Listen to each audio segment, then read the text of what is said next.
Pain. Did Extreme Rules, TLC, or Hell in a Cell come early or something? Now. Thank you. I totally was wondering what the hell the word pain means. Really appreciated the dictionary description. Pain leaves you with... Couldn't have just said last year or something? As if we cared about the exact number of days it's been since Tommaso Ciampa annihilated Johnny Gargano. The Undisputed Era are defending their tag team titles tonight by not Adam Cole, the NXT North American Champion. Found a way around that finally. I can't be the only one who thought that Oney Lorcan looked exactly like a younger Paul Ellering, right? Right? For the NXT titles. Oney and Danny Burch are not competing against Aleister Black for the NXT Championship, you know. I believe I can. Oh! Whatever that was supposed to be. Oney Lorcan holds up one finger, Danny Burch holds up two fingers, all they're missing is a third member to complete the trilogy. Oney somehow fell for that. He was not even the least bit suspicious that Kyle O'Reilly was causing him to back up Randy Roderick Strong. Also, Oney could have easily just booted Kyle right in the face instead of backing up into the enemy's corner. Problem solved. Roderick nearly broke his own partner's leg right there. Watch where you're kicking, dude. No one cares what's trending. Kyle bit my finger! Virgie, no, he does not want to tap out as it. The referee didn't see Roderick get tagged in, but allowed it for some reason. That situation always pisses me off. Switched his mindset. Well, you weren't having any success in NXT whatsoever until you joined Undisputed Era and only became a champion by joining the group rather than winning it yourself. Who sucks now? As Kyle O'Reilly tags. Oney somehow didn't see Kyle running straight for him. Strong saving it for his team. That was clearly Kyle that saved this match for his team by attacking Oney. There is no way in hell you can confuse Kyle with Roderick. You should have gone for the head, Danny, rather than headbutting Kyle's shoulder. Kyle gets chopped, then proceeds to jump onto the ropes. Probably got attacked by an invisible ghost. Once again, I'm suspicious that Chicago may be haunted. Taking out the Undisputed Era. Well, except for Adam. Man, how big of a shock to the system will it be? Wah, wah. Also, sorry Percy, but the term shock the system doesn't sound that good when you attempt to make it sound good. No offense. Has to know he's the only one standing for his team. And that's why you shouldn't yell in your opponent's face before you run off the ropes. Oh well, maybe next time. Well done, Danny Burch. Ah, you tripped. Oh, look at this! The referee clearly sees Adam pull Kyle out of the ring and doesn't immediately call for the disqualification like he's supposed to. You pulled Kyle out of the ring, you stupid dumbass. That's doing something. Back into the ring we are. To the crowd who believe Adam getting ejected for all the right reasons is bullshit, no it's not. Stop whining. Roderick's leg is not even in a bad enough position to make it a convincing submission. Also, the referee allows this and ignores the illegal participants in the ring. What an idiot. Literally gripping. It's not literal because Kyle isn't even holding on to the championship at all, Vic. Don't even say literally if a situation is actually not literal. Makes you look embarrassing. You can expect is the unexpected. Expect the unexpected from a wrestler cliche. It. Do you want to know what it is? A clown? Originated from a reality TV show? Last I checked, the Velveteen Dream character was not part of Tough Enough. That would be Patrick Clark. You can't say same thing because that's two different characters. And remember, the sins come from inside the script, not outside. The Dream has no memory of that. Because the Dream didn't even exist before Tough Enough. I don't care if fans don't agree with me on this, but I'm adding in 5 sins for that horrible and stupid parody of Hulk Hogan. Velveteen Dream is a great character, but pretending to be the Hulkster really tears that apart. Dream Mania running wild. Dreamomania running wild. Velveteen's entrance continues for another 2 minutes after he's already entered the ring. Entrances should not stall time like that. It gets boring after a while. Ricochet showing his skills at using the Force. For Chicago is presented by Skip! And the staring contest begins now. And if I'm being honest, I think I'd lose because I can't take Velveteen seriously in a discount Hulk Hogan outfit. And now they're mimicking the other's movement by simultaneously turning their heads around. Feel the anticipation. Ricochet turns his back on his opponent when the match just began. That's really poor strategy on his part. Who the hell finds this crap funny? I find it disrespectful. You're no Hulk Hogan. You're Velveteen Dream. Pick one and stick with it.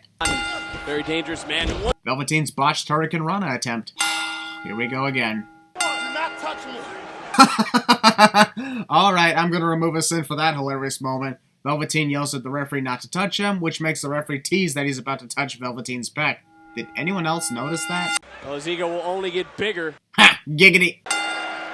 And Well, since Velveteen said what Ricochet can do, the Dream can do better, this match is basically a combination of a copyright infringement contest and a dick measuring contest. I just hope this sin counter doesn't blow up again if this keeps up. There's one. The point was... First he thinks he's Hulk Hogan, and now Velveteen thinks he's Randy Orton. Get up, big ol' hole! I know Velveteen is referring to the independent circuits that Ricochet used to wrestle at, but literally calling him a bingo hall? While you're at it, call me a bingo hall. That don't work. Velveteen is live sinning his own match. Oh, And now we hear conversations during matches as we clearly heard Velveteen tell Ricochet to hit him. No wonder John Cena praises him. Oh, come on. One small kick isn't enough to send you sailing in the air like that. Velveteen must like overselling moves as well. continuing to try to pick apart Rick. Considering Ricochet's foot was out of Velveteen's grasp before he went sailing forward, it made the fall look embarrassing. This is my favorite match of the evening, and it's got Sins left, right, up, and down.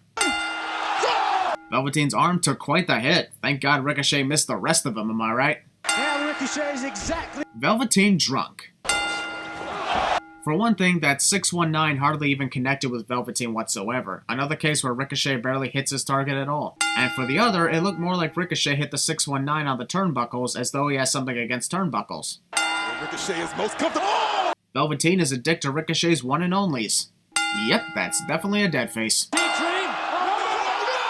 And the way Velveteen slowly gave Ricochet a superplex onto the floor made it all the more awesome to watch, because you know it's about to happen, and so does Ricochet. For one thing, I'm glad the fans decided to actually use their brain and stop saying 10 for every count, but why is the referee counting so fast? What's next? Is he going to count the pinfall extremely fast? Was he hoping this match would end soon? I'm so confused here. Velveteen attempted to grab the referee, you know. Monologuing is a villain's greatest weakness, and slapping your opponent is gonna make your situation all the more worse, Velveteen. Will you shut up and actually defeat him? Jesus, no wonder Velveteen loses this match, all because he won't stop monologuing. Scoop it up and oh! There's 2. Here we go. There's 3. Showtime. And there's 4. I don't normally count those type of sins one by one, but hey, I'm not feeling lazy tonight. Velveteen's what the fuck just happened face. Either that or it's the I completely regret monologuing and wasting time a lot during this match which caused me to lose face. Take your pick. As usual, the villains of rivalries are always hanging out in dark, cold, and unsettling places, whereas the heroes are in the bright, warm, and comfortable locker room. Shayna Baszler may be destructive in the ring, but judging by this promo, the one thing she sucks at is hanging on to her championship as Nikki Cross has stolen it several times already. And easily too, might I add. How about you ask Nikki Cross if she's crazy? One thing that's more crazy than Nikki is asking her if she's crazy. That makes you crazy. And now I'm saying crazy one too many times. Shayna Baszler would love to retain her NXT Women's Championship. No shit. What champion would not want to retain their title in a title match? That was a dumb statement, to be honest, Vic. What the? I'm just gonna go ahead and remove 2 sins because Nikki's behavior and reactions to everything in this match was so freaking awesome. We're gonna miss. Sorry, but no. Shayna was already falling forward before Nikki could trip her. Let's see what she does with it. That's the first time I've ever heard a loud cheer for wrestlers getting back into the ring. And don't say that something else happened because clearly the fans are looking in the direction of the ring. Of Nikki Cross. Again. The fans chant Beach Ball sucks tonight, but have no problem with Beach Balls being at Money in the Bank the following night. Hypocrites. Also, Beach Balls being brought into wrestling shows. Nikki cops a feel. I'll remove another sin because Nikki knows she's done for, but smiles to the very end. This just took psycho behavior and made it dramatic. NXT title around Black's waist. Actually, it's technically not around his waist. The NXT title is in his hands. I'm on a nitpick and roll here as usual. Don't you dare make a single comment about my sexy beard. Wow, I just now notice how incredibly shiny your boots are. What's your secret? Oh! Here is Oh, come on. Lars Sullivan gets kicked, then decides to throw himself out of the ring. Something tells me I'm going to have a bad feeling about this match. Yes, I am! Whatever the hell Aleister Black just said, Lars Sullivan now lives his lifelong dream of being a human tree. the size and intelligence of All big wrestlers have to do choke slams or reference choke slams cliche. Yep, new addition to the cliches of wrestling sins. Ow, my hands! If I had a nickel for every time I heard a wrestler say, "Who's the man?" I'd be in competition with Bill Gates. Now, don't take that seriously, folks. Obvious sarcasm. Up and now. This definitely makes the world's strongest slam look not so world's strongest. Mark Henry somewhere just got jealous. 2 7/8. What about 9/10? Title. No. His leg is definitely broken. Or even if it's not, it's definitely banged up really badly. Jesus, that looked brutal. Good lord, here's a sin off. That moment was intense and awesome. And oh! You know, I never thought there would be a moment that was far worse than Jinder Mahal's situation with the Whisper and the win. And boy, was I wrong. This was by far one of the worst and cringe-filled botches I've ever seen. And this was at an NXT show as well. Further proof that the Force does exist. What does the Sin Counter have to say about this? I don't think Aleister Black got all of Black. All of it? He didn't get any of it! There is no way in hell you can find a way to cover up that horrendous moment. First a black mask that didn't connect whatsoever, and now a black mask connecting to Lars's hands. And tonight really isn't a good night for Aleister. Honestly, what is the freaking difference between an unsanctioned match and a street fight? If these guys end up having a third encounter at NXT Brooklyn 4, I'm already predicting an Extreme Rules match. Or maybe even an Iron Man match. Tommaso Ciampa had different plans. Referring to the third person. Which poor injured fellow did Candice LeRae steal that crutch from? Kick his ass. Meh, I've heard better. Also, thanks. Johnny Gargano totally was thinking of doing something entirely different with Tommaso Ciampa tonight. Totally didn't think about kicking his ass. Oh, this is ironic. Tommaso with the Thanos parody shirt and Johnny dressed similar to Steve Rogers. This match is close to the Infinity War movie and it ends the same way too. Just like Thanos crushed Steve, Tommaso crushed Johnny. Also, camouflage crutch. Crutch sword fight to kick it off.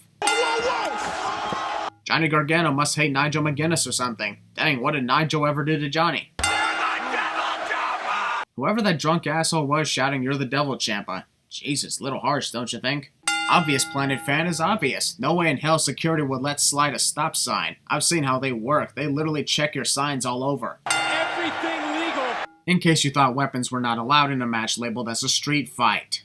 Also, don't throw weapons into the ring, Johnny. You're inadvertently giving Tommaso several weapon choices in the process. These men despise each other. What? Are you serious? Tommaso and Johnny despise each other? I thought they were having a friendly playdate with their toys. Tommaso must have been living in Suplex City when he was absent with an injury throughout 2017. Who would have thought? Be a partner. Stay in DIY with his boy. What's so wrong with making a name for yourself, Percy? Are you just upset because you never made a name for yourself in this company? Uh-oh. Tommaso sucks at tossing garbage cans into the ring. Ciampa, look at Johnny. This is honestly stupid. Why? Well, for one thing, Johnny had not been attacked by Tommaso for over 2 minutes, so he should definitely be healing up, especially only 5 minutes into this match. And Johnny was also watching Tommaso before Tommaso could even approach him with a chair, so the fact that Johnny did nothing to stop that chair shot is just plain stupid. Damn, that was hardcore and cool. What do you mean, come on? You're acting like what Tommaso's doing is too much for a street fight. Did you not see their previous match in New Orleans? Both Johnny and Tommaso did much more brutal things than this. It's all legal in this Chicago street fight. Wow, you're very smart. Did you figure that out all by yourself, Vic? That's honestly the longest chain I've ever seen on a set of handcuffs. The ones I've been cuffed with in the past, the ones I've seen are always smaller, so I'm going to assume this was created specifically for this match. Winner up NXT Chicago II to bring you times when you were in trouble during childhood. Right to the eyes. Illegal. I'm adding in a double sin because Nigel believes an eye rake is illegal in a street fight. First he thinks a garbage can shot to the head is too much, and now he thinks eye rakes are illegal. Come on. This is too far. Apparently using bolt cutters to disassemble the ring somehow qualifies as too far in a freaking street fight. Also, property damage. Fighting. Get him. Oh! Super Sir. I would have laughed and maybe even removed a couple of sins if Johnny had won the match by accident right there. That would have been hilarious. Enough is enough. No, it's not! We've seen way worse! Shut the fuck up! Copyright infringement. Of course, now we got some deja vu, though it would have been cool if Johnny reversed it and threw Tommaso into the stage setup instead. Spitting on wedding rings gained 5 sins to the counter no matter if it was real or not. That shit is extremely disrespectful. Well, those 5 sins I added just got removed after seeing that. Damn, that was great. Almost epic too. 2 minutes of Johnny watching Tommaso get put onto the stretcher.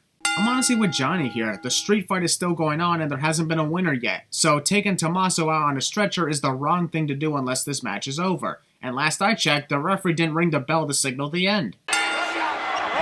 Referee gets knocked down at the crucial point in the match cliche. There is literally no reason for these guys to pull Johnny off of Tommaso when the match is still going on. I was going to add in 3 sins, but since this happens twice, I'll double it for twice the bullshit. Handcuffing your opponent creates an unfair advantage, and that's a sin. I'm removing 10 sins because, holy shit, Tommaso Ciampa is one tough son of a bitch. To be able to take all that punishment, locked in multiple submissions, so many super kicks, and he still got the victory while handcuffed. Yes, I know he tapped out twice, but if there's no referee, it's invalid. Blame Johnny for that. He's the one who knocked out the referee in the first place. Anyway, 10 sins removed for the toughness of Tommaso Ciampa. Tommaso's the winner. Can someone please get those handcuffs off of him?